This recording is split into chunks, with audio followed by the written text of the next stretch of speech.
Bem, boa noite a vocês, que foram, vamos dizer assim, todos chegaram de barco, né? Segundo o meu xará Flávio, ele veio de barco a remo, então ele estava fazendo exercício.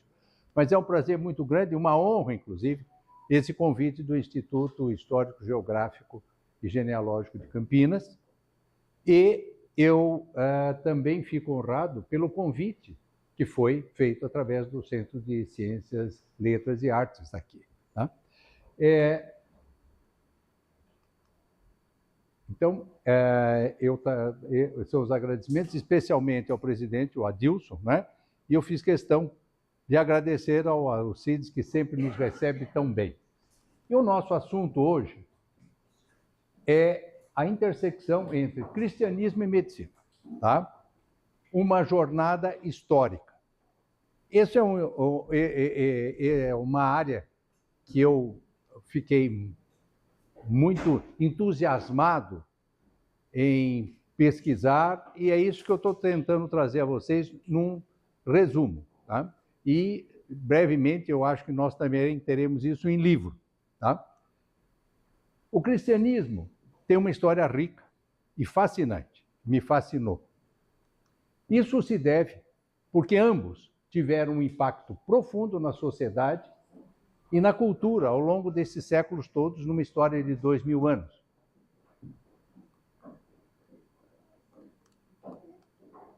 Ambos moldaram e foram moldados ao longo da história, e como as crenças religiosas e práticas médicas mutuamente se influenciaram. A coexistência, então, entre ciência e espiritualidade é o que a gente está trazendo aqui para vocês nesses 2000 anos de história. Os primórdios da medicina e da religião se imbricam desde os seres humanos, desde a existência dos seres humanos, né? Desde o Homo sapiens, e elas estão ligadas desde o princípio. E as preocupações com a saúde e com as doenças é inerente do ser humano. Todas as civilizações, e isso são dados já de 10.000 anos antes de Cristo, tinham curadores, com vários nomes, xamã, curandeiro, magos.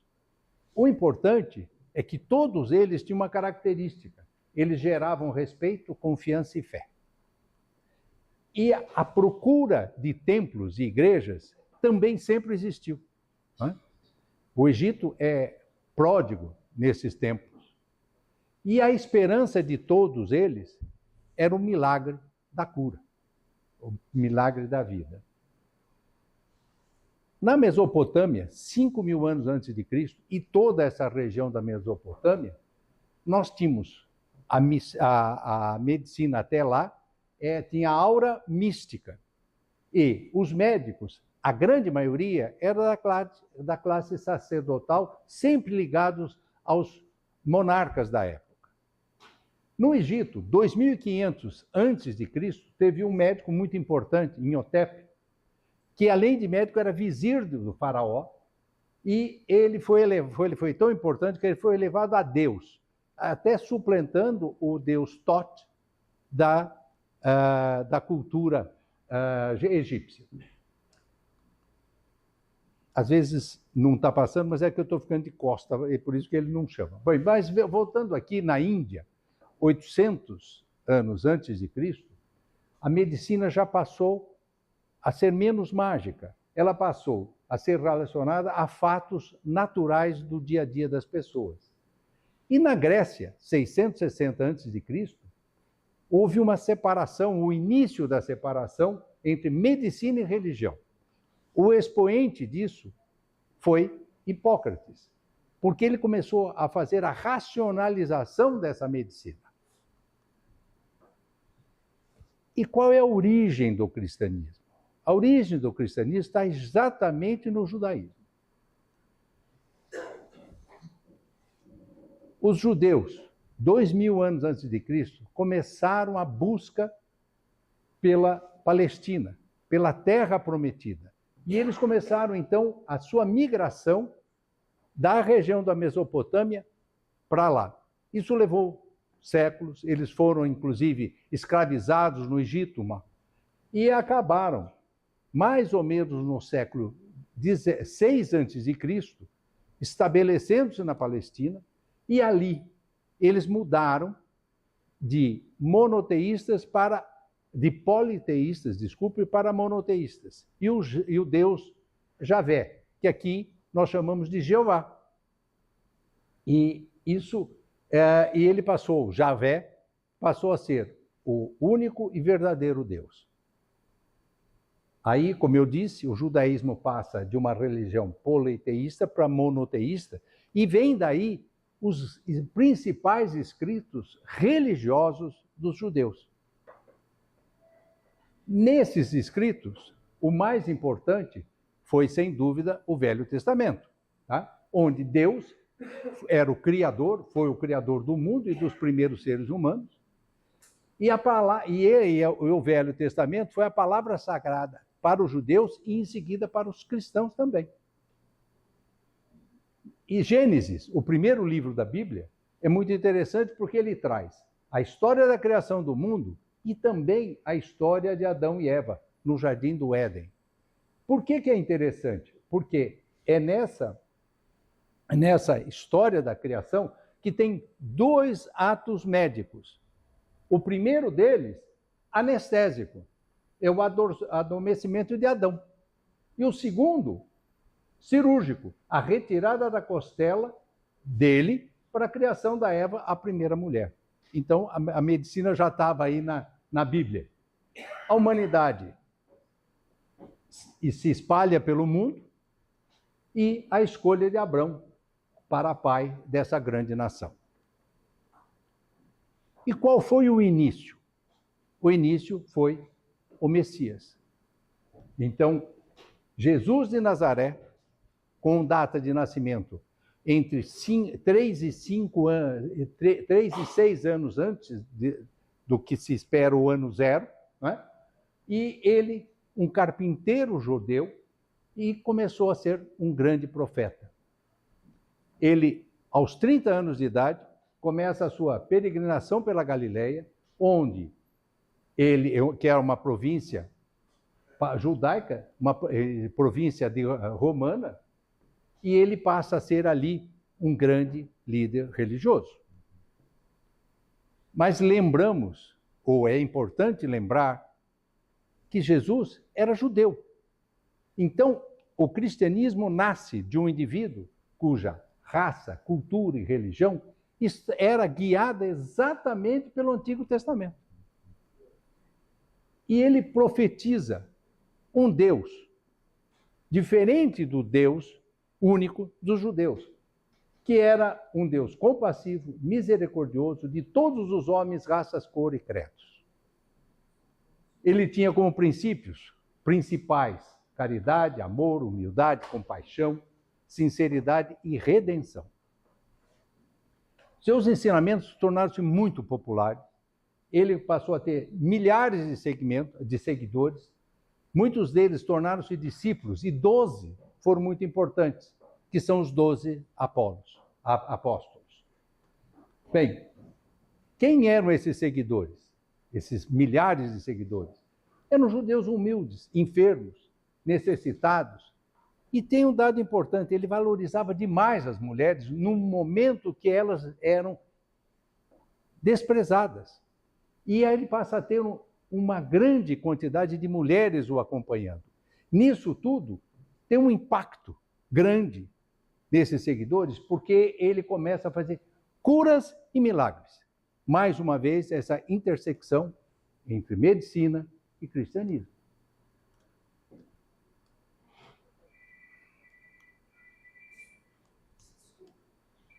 Os conflitos, isso traz a ele graves conflitos.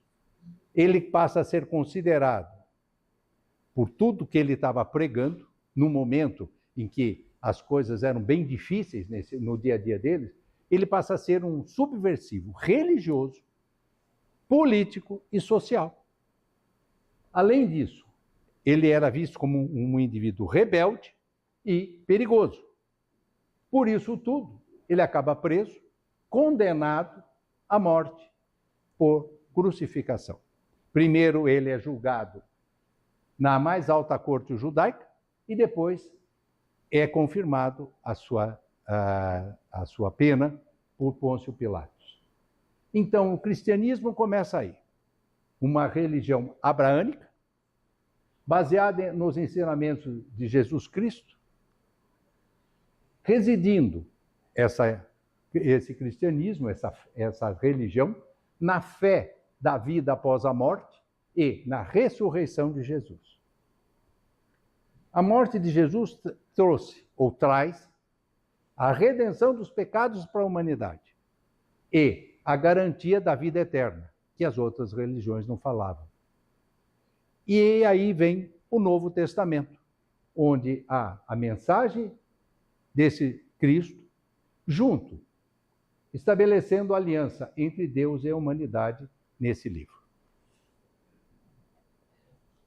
O cristianismo tem um médico importante.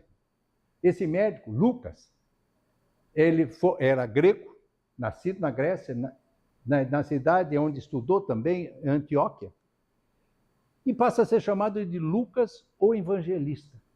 Ele era um gentil que se converteu cristão através do apóstolo Paulo. Ele tornou-se discípulo de todos os apóstolos. Ele não é apóstolo. Ele foi um discípulo. E seguiu Paulo até a martirização e a morte de Paulo. Ele escreveu o terceiro evangelho de Jesus e o livro de Atos dos Apóstolos. Ele não foi testemunha ocular do ministério de Jesus, mas fez o registro completo do ocorrido, conversando com todas as pessoas, não só os apóstolos, e ele, então, conseguiu esses dados para esse evangelho após, então, a ascensão de Jesus. Relatou, e isso foi o fato mais importante que a literatura mostra, relatou como o cristianismo cresceu de um movimento pequeno e frágil dentro do judaísmo para se tornar a maior religião do mundo. São 2 bilhões e 400 milhões que seguem essa fé.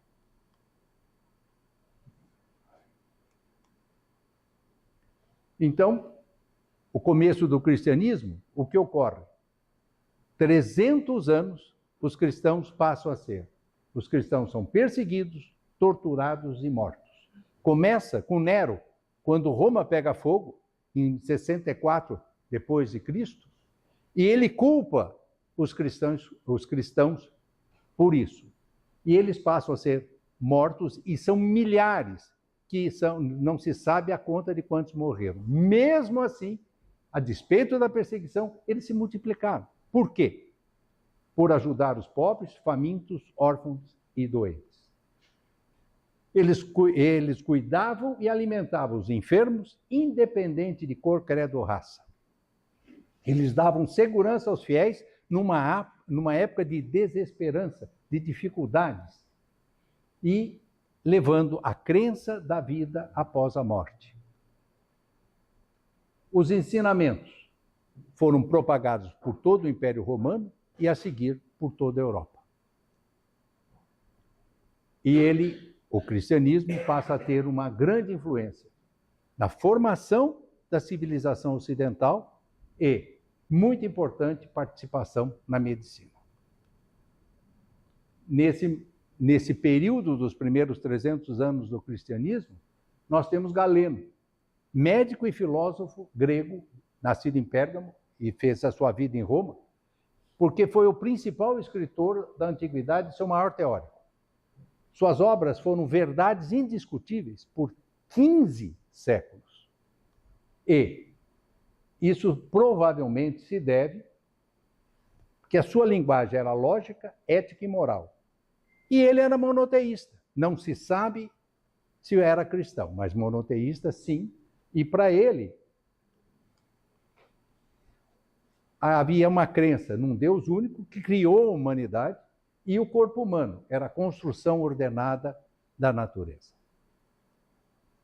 Tem, logo depois dele, 2 indivíduos que hoje considerados santos, né, que foram Cosme e Damião, gêmeos de Egeia, na Grécia, segundo consta, Cosme era médico, Damião farmacêutico, e ambos estudaram na história de Quinido.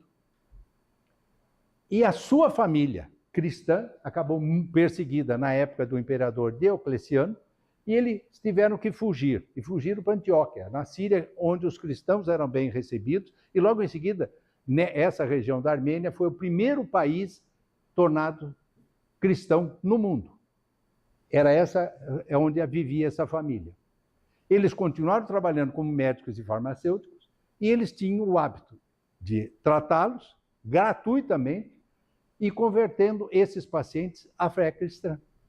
Por isso, continuaram perseguidos, foram presos, torturados e morreram decapitados. O cristianismo ocorre no IV século, um fato mais relevante na história do cristianismo nesses 2000 anos. Que fato foi este?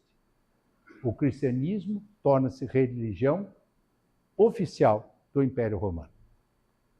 Primeiro pelo imperador Constantino, que concede a liberdade de culto à população no ano de 313. E depois o imperador Teodósio I, que proclama o cristianismo religião oficial do Estado, em 380 depois de Cristo, e passa o nome de Sacro Império Romano. Nós chegamos à Idade Média, que vai do século V ao XIV, 1000 anos, portanto. O cristianismo passa, na Idade Média, a ser a força dominante na Europa, tendo uma grande influência religiosa, política e cultural. A Idade Média é dividida em duas eras. Os primeiros 500 anos, chamada Era das Trevas. Essa era trouxe um atraso importante, grande, à medicina. Por quê? Porque a medicina, naquele momento, onde havia a invasão não era alemães, dos godos, que eram chamados de pagãos na época, ela ficou restrita aos mosteiros, aos monges. Havia pouca cultura e muitas superstições. O conceito de quem a prevalência era da fé e da Bíblia. E o conceito de quem curava era Deus. Havia a veneração de santos curadores, vários. E o médico passa a ser desnecessário nessa conjuntura que existia na época. Ainda na Era das Trevas, mesmo assim, o cristianismo permaneceu modelo de caridade, de boas ações e compaixão. Cuidados com o bem-estar dos enfermos sempre andou junto do cristianismo. E um grande poder, isso era um problema, foi um problema por muitos anos, um grande poder eclesiástico sobre os médicos, ou sobre a medicina de um modo geral. Nessa época, tiveram a criação de várias instituições assistenciais para pobres, anciões, abandonados, órfãos e enfermos. E o nome nosocômio é dessa época, que são os hospitais. Nessa época tem um oásis de cultura e de medicina dentro de um mosteiro, que é o monastério de Monte Cassino. Aí, Bento de Núrcia, que é o São Bento, junto com os beneditinos, fundaram esse monastério. E, como eu disse, foi um oásis de desenvolvimento médico entre os religiosos, um modelo de fundação para vários outros monastérios desse tipo por toda a Europa, e as catedrais tornaram-se locais de aprendizado da medicina. Chegamos na Era da Fé, os últimos 500 anos. E aí é que ocorreram os principais avanços entre a transição das trevas para a fé. E 3 foram essenciais. A identificação de contágio das doenças e adoção de medidas sanitárias. A regulação do ensino e da profissão médica. E ocorreu também conceitos de saúde pública, ocorreram. A qualidade dos alimentos, especialmente as carnes e as verduras. É neste período que surge a Escola Médica de Salerno, uma pequena cidade portuária do sul da Itália. Ali começou com os padres beneditinos, que sempre tiveram uma grande relação com a medicina, inclusive no Brasil. Os padres beneditinos fundaram um hospital em 1820, que foi o berço, o embrião dessa escola médica. A primeira escola médica da Europa. Lá, ela foi precursora das universidades medievais. Os médicos ali eram diplomados e já tinha pesquisa científica. Os professores, os teóricos, continuavam os monges. Por quê? Porque eles tinham a leitura dos clássicos, porque ali ficavam as bibliotecas, junto aos monastérios, dos clássicos greco-romanos. E os práticos eram os próprios médicos e os cirurgiões barbeiros. Nesse período da fé, tem Idelgarda. Idelgarda foi uma abadesa e médica alemã, brilhante. Os seus dois principais livros, Livro da Medicina Simples e Causas e Curas, ela se tornou uma das figuras singulares e mais importantes do século XII. Ela tinha uma erudição excepcional para a época e era uma autodidata. E a prática dela era no mosteiro. E ela aprendeu com leitura de Hipócrates e Galeno. Na Idade Média acontece uma outra coisa importante, como um detalhe que passou desapercebido, mas foi fundamental para a medicina. No segundo concílio de Latrão, convocado pelo Papa Inocêncio II, tem uma pequena nota, onde há a proibição da prática da medicina aos monges e clérigos, porque os distraía das obrigações principais com sua religião e com sua igreja. Isso foi por um outro decreto do Papa Honório III, que confirma e estende essa proibição, essa prática aos monges e aos clérigos. Então, uma foi em 1100 e pouco, já tinha data, e depois a outra que confirma isso, 1234. Então, isso impede que a medicina se fique restrita aos monastérios e ela passa a ser só feitas por não ligada à igreja.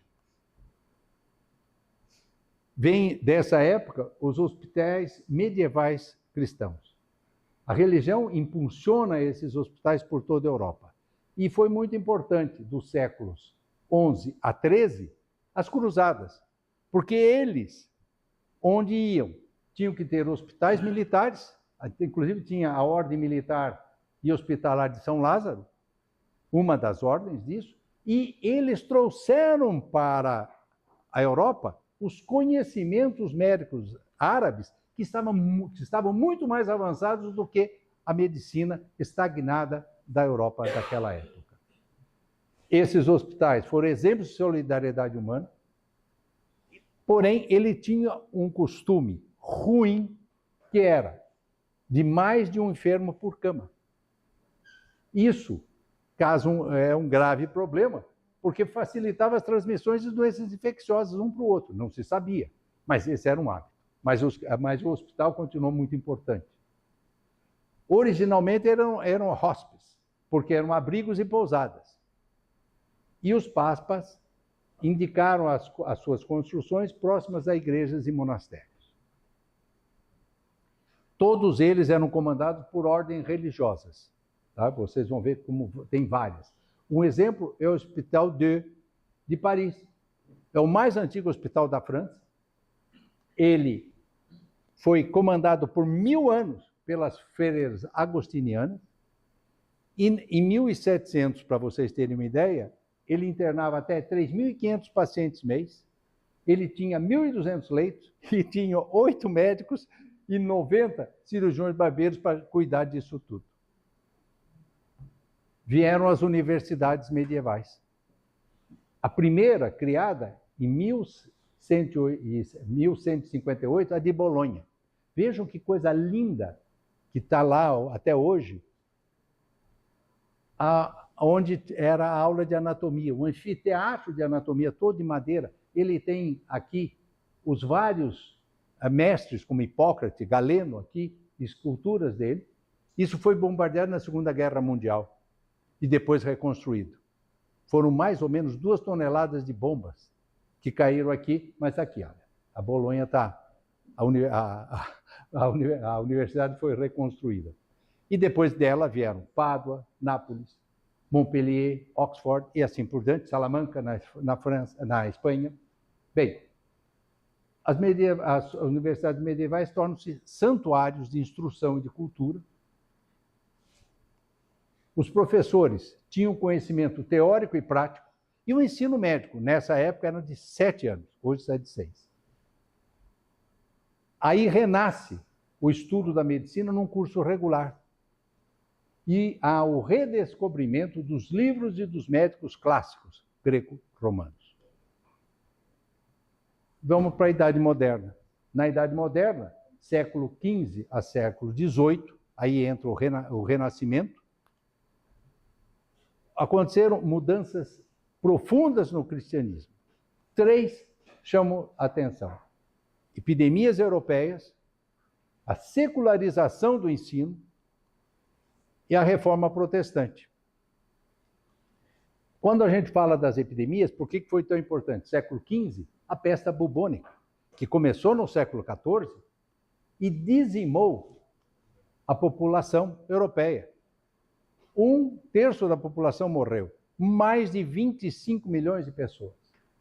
E isso trouxe uma grande valorização dos médicos, porque os médicos ficaram atendendo esses indivíduos.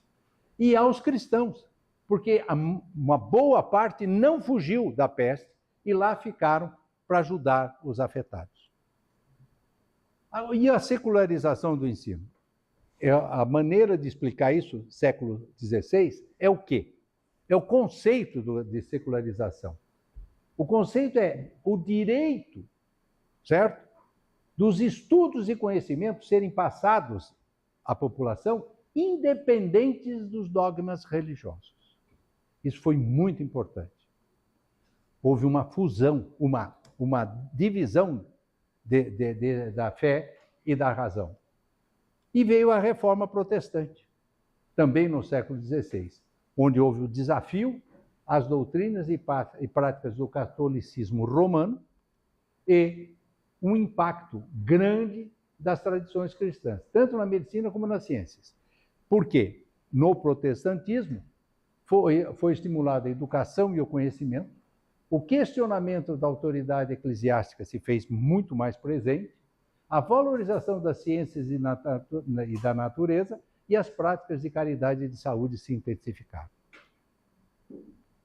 Nessa Idade Moderna, um cirurgião barbeiro, é muito importante, é Paré. Paré foi o grande cirurgião renascentista e o valor aqui ele é mostrado por quê? Porque ele tinha uma grande crença religiosa, ele era um calvinista. E tem uma frase que ficou famosa até hoje: eu faço o curativo, mas quem cura é Deus. Na Idade Moderna, vamos chegar no Brasil, as Santa Casas de Misericórdia, feitos no mesmo estilo do modelo hospitalar de Portugal, as Santas Casas. A primeira do Brasil foi em 1543, na cidade de Santos, por Brás Cubas. Elas foram dirigidas pelos jesuítas durante todo o período colonial e, naquela época, eram poucos os médicos diplomados que aí trabalhavam. A preocupação principal era com enfermos pobres e indigentes. Qual era o objetivo filantrópico? A caridade. Vejam a importância disto, das Santas Casas, porque não havia, até o século XX, nenhum sistema de saúde pública. E o SUS, que nós conhecemos tão bem hoje, né, que é um exemplo no mundo, a despeito com os problemas de uma população enorme que nós temos, ele só foi existir em 1988. As Santas Casas no Brasil, ativas ainda hoje, elas são 1819. Essa aqui eu tenho o prazer de dizer, foi onde eu estudei. A Santa Casa aqui de Campinas Eu entrava nessa porta aqui e nós tínhamos as enfermarias para nós. 1966. Hoje, as Santas Casas representam 170 mil leitos no Brasil, dos quais 24 mil são leitos de UTI. Agora nós chegamos na nossa época, a idade contemporânea, séculos 19 até agora. Houve um crescimento e diversificação do cristianismo, basicamente pelo protestantismo, né? Vieram os evangélicos, os anglicanismos, os batistas e assim por diante. O cristianismo expande-se para a África e para a Ásia e torna-se uma religião global. Como eu disse no início, são 2 bilhões e 400 milhões de fiéis, tá, distribuídos pelo mundo todo. E o cristianismo continua como uma influência duradoura e positiva na história da humanidade. Tem, nesse momento, ou nesse período, Mendel, um monge austro-húngaro que estuda hibridação em ervilhas. E numa coisa tão simples, ele identifica as leis básicas da hereditariedade, as leis de Mendel, onde ele revoluciona a biologia, descobrindo os fundamentos da genética. E Pasteur, um pesquisador e químico francês, e vejam vocês, ele é o mais ilustre dos pesquisadores da medicina e um químico. E ele foi o responsável por identificar as bactérias como causa das doenças. Antes era miasma, era uma série de ar, e ninguém sabia exatamente a história das bactérias. Ele é a personificação da interação ciência, medicina e fé. E o slogan dele era: ciência e religião se completam. Bem, o legado que nós temos hoje do cristianismo é nas artes, na filosofia, na moralidade, nas instituições sociais e na medicina. E hoje serve de inspiração para milhões em trabalho meritório diante dos desafios do mundo. E se nós estamos falando de desafios, eu gostaria de comentar alguma coisa. Quais são os desafios hoje da medicina cristã? Os desafios são o posicionamento às práticas modernas. Que práticas nós estamos falando? Algumas delas: transplantes de órgãos, pesquisa de células-tronco, eutanásia, distanásia, ortanásia, aborto, descarte de embriões, cirurgias fetais, humanização da morte, espiritualidade na prática médica. É isso tudo que a gente precisa discutir. Por falar em discutir, vocês estão convidados, tem ali inclusive o folder, para o primeiro Congresso Brasileiro Médico Cristão, que vai acontecer em Campinas, de 15 a 16, 14 é sua abertura, 15 a 16 de novembro, aqui em Campinas. E serão 24 temas para esse desafio. Quem aceitar o desafio vai estar lá. E eu termino aqui dizendo a vocês como eu vejo o cristianismo e a medicina. O que eles têm em comum? Só uma coisa me basta na vida. É o respeito à vida. Isso é o significado da medicina e o significado do cristianismo. E a base é fé, amor, caridade, tolerância e compaixão. Muito obrigado.